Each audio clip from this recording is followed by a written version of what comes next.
This is me, Sheila. You can subscribe our channel for NEET and JE Chemistry. You can like our videos and you can press bell button for more updates and share your friends Hello also. students, welcome to our channel. So in this session we are going to discuss about solid state. Matter can exist in three different physical states. It can be solid, liquid and gaseous molecules. So if we look around, you can find mostly solids rather than liquids and gases. So solids are different from liquids and gases by possessing definite volume and definite shape. So, in the solids, the atoms as well as the molecules or ions, whatever it may be, either atoms or molecules or ions, they are tightly held in an ordered arrangement. Okay, so in this video, we are going to discuss about the classification of solid substances only. So, what are the different types of solid substance? That's what we are going to discuss in this video. So, first of all, on the basis of molecular structure, three-dimensional geometrical arrangement of their atoms or ions, it can be categorized into two things. One is crystalline solids, another one is amorphous solids. And then on the basis of binding forces, it can be of molecular solids, ionic solids, metallic solids, and then covalent solids. So the types of solids are nearly four on the basis of bonding. In the case of molecular solids, it is once again categorized into three types: nonpolar, polar, and hydrogen bond. Now let us start to discuss about one by one. So the first one is the difference between amorphous and crystalline. So whatever uh, parts or whatever belongs to amorphous category. So amorphous category means it is like a powder form. For example, we can take an example of our tooth powder, face powder. So whatever we are using as tooth powder and face powder, it is all belongs to the same amorphous category. Whereas the crystalline nature means we are using sugar crystals, isn't it? And then salt as a crystal form. These are the crystalline nature we are using in our daily life. So amorphous solids, it is an irregular pattern of ions, molecules or atoms in a solid. They don't have any regular pattern. Whereas in the case of crystalline solids, they have a definite shape. They have a regular repeating arrangement. And then amorphous, it can melt over a range of temperature, whereas the crystalline, they have a sharp melting point. And then for amorphous, there is no heat of definite heat of fusion, whereas in the case of crystalline, there is definite heat of fusion. And then amorphous, it can be of include glasses also. Glass is a very best example of amorphous solid. And then for crystalline, diamond is the best example. And amorphous are called as isotropic in nature, whereas the crystallines are called as anisotropic in nature. Okay, so this is once again the same difference between crystalline and amorphous, whereas whatever given in your CBSE syllabus I have pasted here. So first of all, first two points we have already discussed. The third point is the crystalline solids are rigid and incompressible. What does mean? Rigid means it is very hard, and then incompressible, it means you cannot pressurize, you cannot compress the solid molecules, you cannot compress anymore to a crystalline solid. Whereas in the case of amorphous solid, they are also too rigid, but they cannot be compressed to any appreciable extent. However, graphite is the only exception. In that case, graphite is very soft. Graphite which is used in the pencil tips, isn't it? So graphite is soft because of its unusual structure. So graphite also belongs to amorphous solid. It is the exceptional one. And then crystalline solids, they give a clean cleavage. It can break into pieces with the plane surfaces. Plane surfaces means nothing but you might have heard of the term symmetry, isn't it? So plane of symmetry or center of symmetry, like that it can cut into a pieces. And then amorphous solids, as we already discussed, it doesn't have any regular shape, so their cleavage is also irregular. And then they have a definite heat of fusion. crystalline solids, whereas amorphous solids, they don't have a definite heat of fusion. Fusion is nothing but melting, fuse, okay, melting. And then crystalline solids are anisotropic and amorphous solids are isotropic. So what is mean by the term isotropic? Iso represents the same. So isotropic means the physical properties are similar in all the directions. Whatever may be the direction, the physical properties like boiling point, melting point, refractive index, density, all these physical properties will be same in all directions. It represents isotropic. Whereas anisotropic means their mechanical properties and electrical properties depend on the direction along which they are measured. It means they have different properties in a different direction. Okay. So the next one is different types of solids. So different types of solids, as I already told you in the beginning, there are four types of solids: molecular solids, ionic solids, metallic solids, and then covalent or network solids. So this is a diagram which shows this is a table which shows the characteristics of the different types of solids also. So you can download this from the CBSE books and you can learn. This is not given in your HSE. Okay, so you have to learn this. That's why I have given here this slide. So it is very important. All the molecular solids, you can see all of them are insulators, whereas ionic solids are insulator only in the solid state. They can conduct electricity whenever it is in the molten state or it is dissolved in water. And then metallic solids, always they are said to be conductors. All the metals are good conductors only with some exceptional cases. And then covalent solids are also insulators. And then melting point, physical nature, the examples, all these examples, all these are very much important for your NEET as well as for your board examination. So you can download this. Next one. So ionic solids, first of all. So ionic solids are nothing but the extremes in dipole forces. Atoms are actually held together by opposite charges. It is nothing but when you say about ion, you can have positive ion and negative ion. That's why it is given as the extremes in dipole. There are two extremes, one is positive, another one is negative. So these extremes are opposite charges. They are held together, they are joined together by this dipole forces, and then they have a huge melting point and boiling point. They are so hard and brittle. Brittle means which can easily break. That is what called as brittle nature.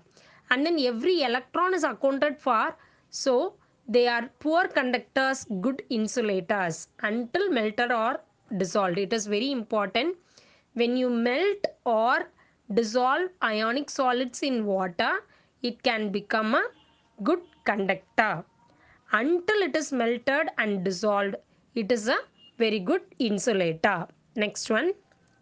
The properties of ionic solids, what we have already seen here, I have once again given you to make you more clear. They are brittle in nature, high melting point and boiling point, dissolves easily in water and conducts electricity.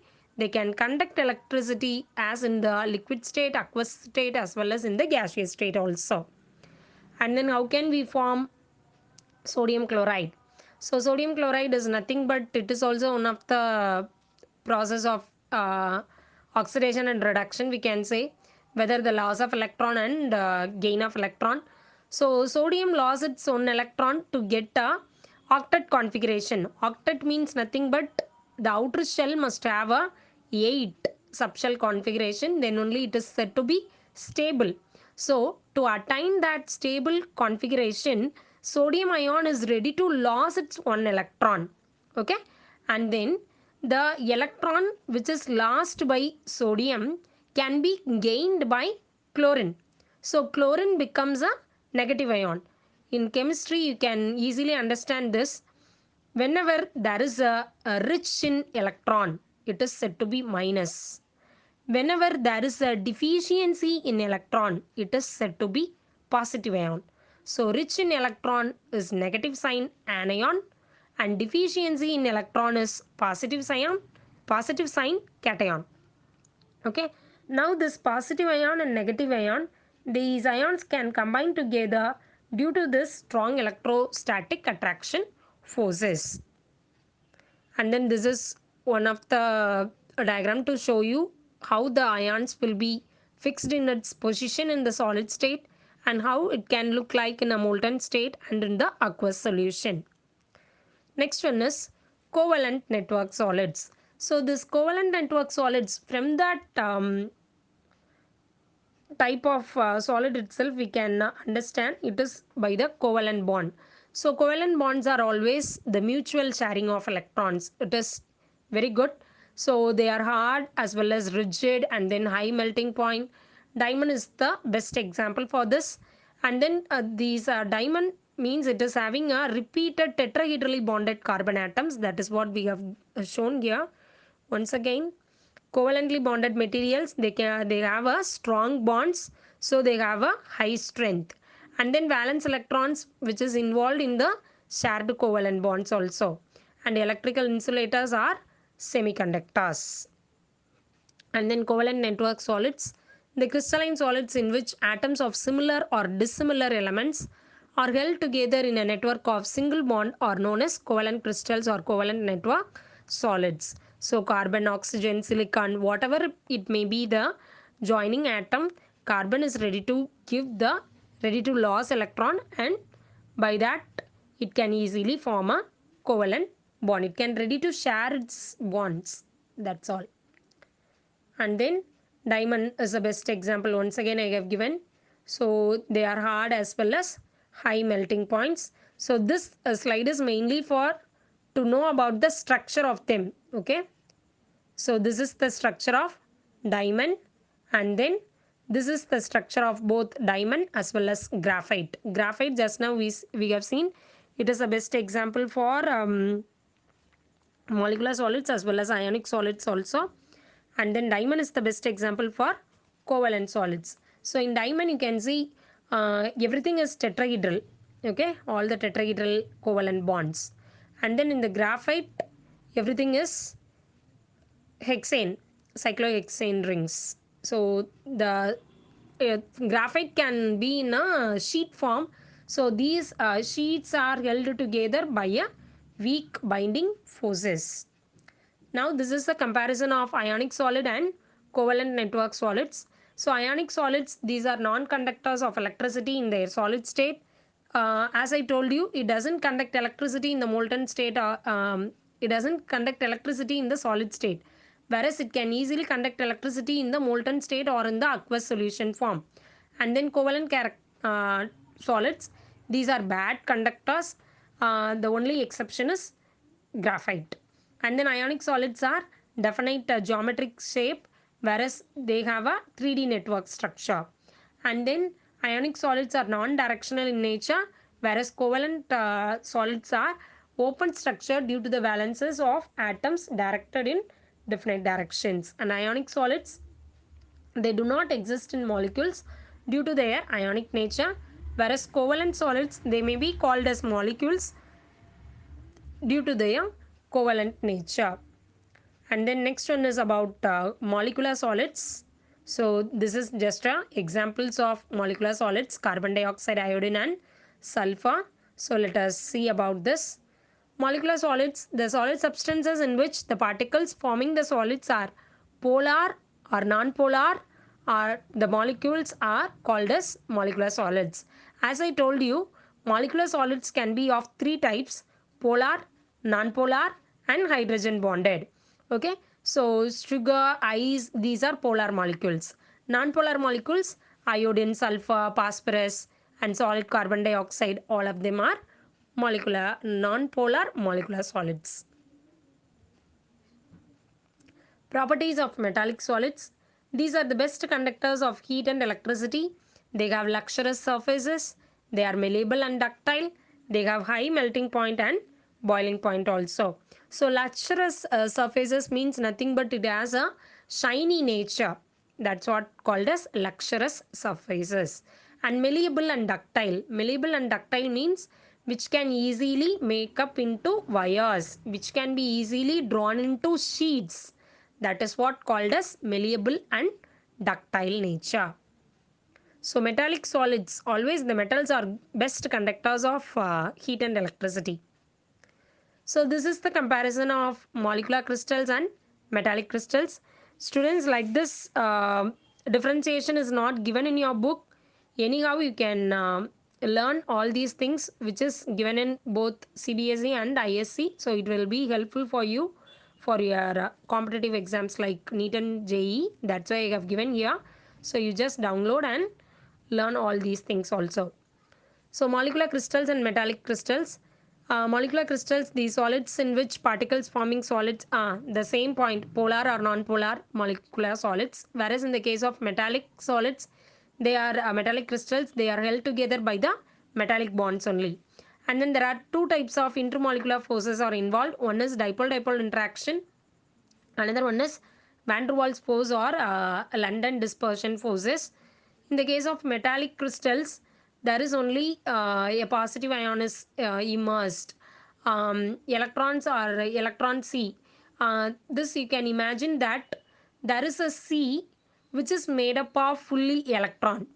Okay, and then in the sea of electrons we are immersing the positive ions. That is what called as metallic crystals. Okay, so they are இன்னும் உனக்கு புரியிறாப்புல தமிழில் சொல்கிறது அப்படின்னா ஒரு கடல் ஃபுல்லாக எலக்ட்ரான்ஸாக இருக்குது. அதில் நீ எதை மூழ்க வைக்கிற அப்படின்னா பாசிட்டிவ் அயான்ஸை மூழ்க வைக்கிறோம். அதான் வந்து metallic crystals. Okay, in a sea of mobile electrons we are immersing the positive ions. And then these metallic crystals are good conductors of electricity due to the presence of free electrons. And then molecular crystals, they are bad conductors of electricity because they don't have any free electrons. And metallic crystals, they may be malleable and ductile. Molecular crystals, they are not malleable and ductile. Next one is, what are the dipole-dipole forces, or how we can say that polar molecular solid. So polar means the charge can be separable. The ions can be separable into charges, positive and negative ion, which can be easily separable into charges. That is called as polar. So in this diagram you can see that the positive ion and negative ion are shown, isn't it? So due to this charge separable, they are called as dipole-dipole forces or polar molecular solid. So in liquid, polar molecules are not held as rigidly as in solid. Next one is hydrogen bonded molecular solids. So as the name implies, the bond exists between them is hydrogen bond. It can be easily seen in HF, water.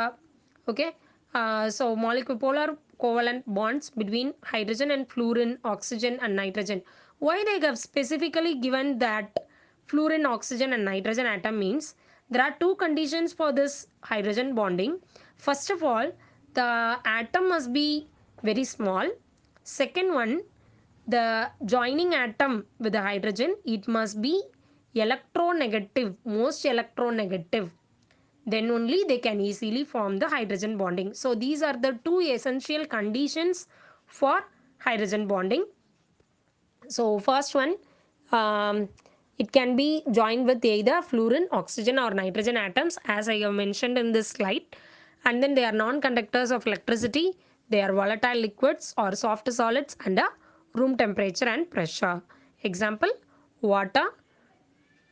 Next one. So just I have given you the hydrogen bond structure. So you must know which is covalent bond and which is hydrogen bond. So I have shown you three water molecules. These three water molecules are attached, or it can be joined by the two hydrogen atoms, two hydrogen bonds. Okay. So as I told you, first of all, the joining atom must be small and then it must be electronegative. Here the oxygen is electronegative, so it can easily form a hydrogen bond with the another water molecule. Okay, and then metallic solids, once again the same sea of mobile electrons. You are immersing the positive ions. That is what the example diagram. And then how this metallic crystals can conduct electricity and heat. This is what shown here. So you just know that metallic crystals are the best conductors of electricity. So how these metallic solids are present, how they are bonded, it is not a covalent bond between them, whereas they have a strong forces, van der Waals forces, London forces we can say. So due to this van der Waals forces only, the metals are held together.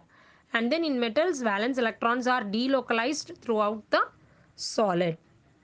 Okay, so metallic bonding. And then this is just a summary about how the ionic bond, how the metallic bond, and then molecular bond and covalent network. So you can just summarize what you got learned.